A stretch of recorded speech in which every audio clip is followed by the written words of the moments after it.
Welcome to GNC Media. Please remember to subscribe, hit the notification button. Don't forget to comment, like, and share our video. Thank you.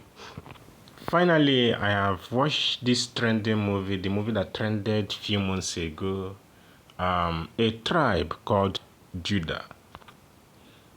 I've seen a lot of mind-blowing insight into the movie, and most of them are almost the same as mine. However, my main insight and inspiration from the movie is to fight poverty with all my strength and might.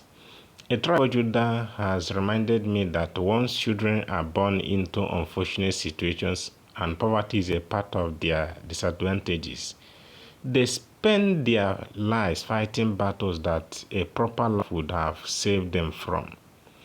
Adamu was in an interview and couldn't answer questions about his background because he barely knew anything about it. I could only imagine the pain he felt when he said, "We are living a cursed life." Sometimes life can be humbling and things can turn out different from how we planned them, just like life happened to Funke and made her have the Judah tribe for 5 different men.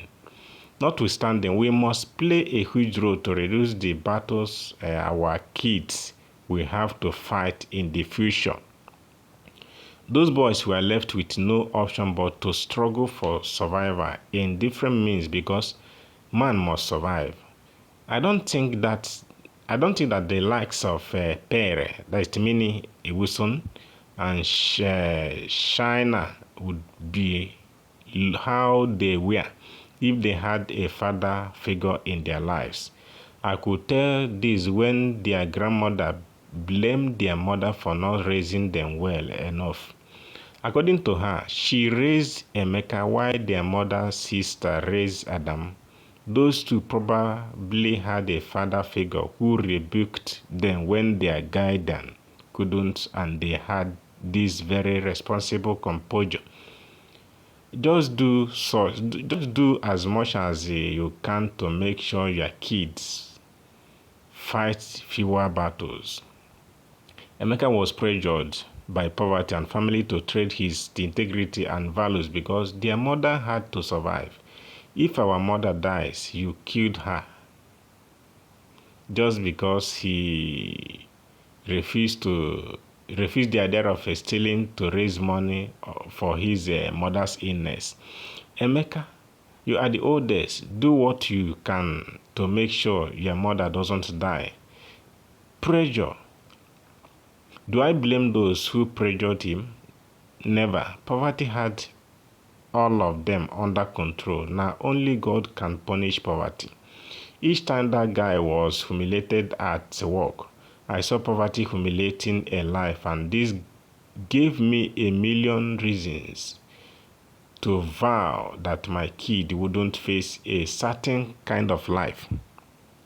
The point when he tried to assure the security guys a fair share of whatever would be gotten from the robbery, he spoke with so much emotion, and all I saw was a young man brought low by poverty and made to have no choice but to do anything, even the things he didn't want to do.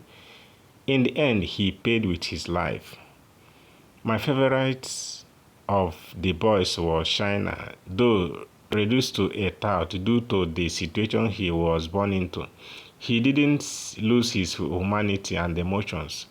I could see how desperate he was to raise funds for his mother, and he didn't mind losing his life.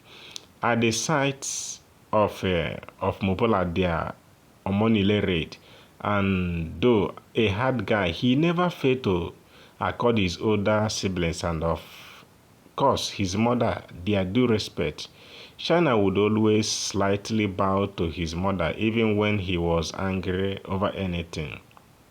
Yoruba and respect though, you never outgrow your elders. You always remember to give them their due respect. Did you notice that Adamu didn't mind being beaten to death rather than implicating his siblings? He was ready to be another sacrificial lamb, just like Emeka. I saw the love for family displayed there. The guys never for once blamed their mother for betting them into unfortunate situations. They took responsibility for their lives. Only failures stay blaming others for their misfortune. Think deeply about your background. Do you draw inspiration from your background, or do you want to change the status quo? Don't waste any time blaming your parents for what they did or should have done.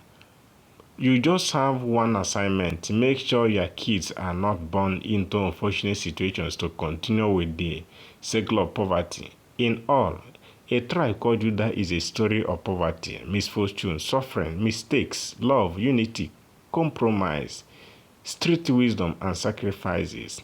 It was a great movie, and the suspense was elite.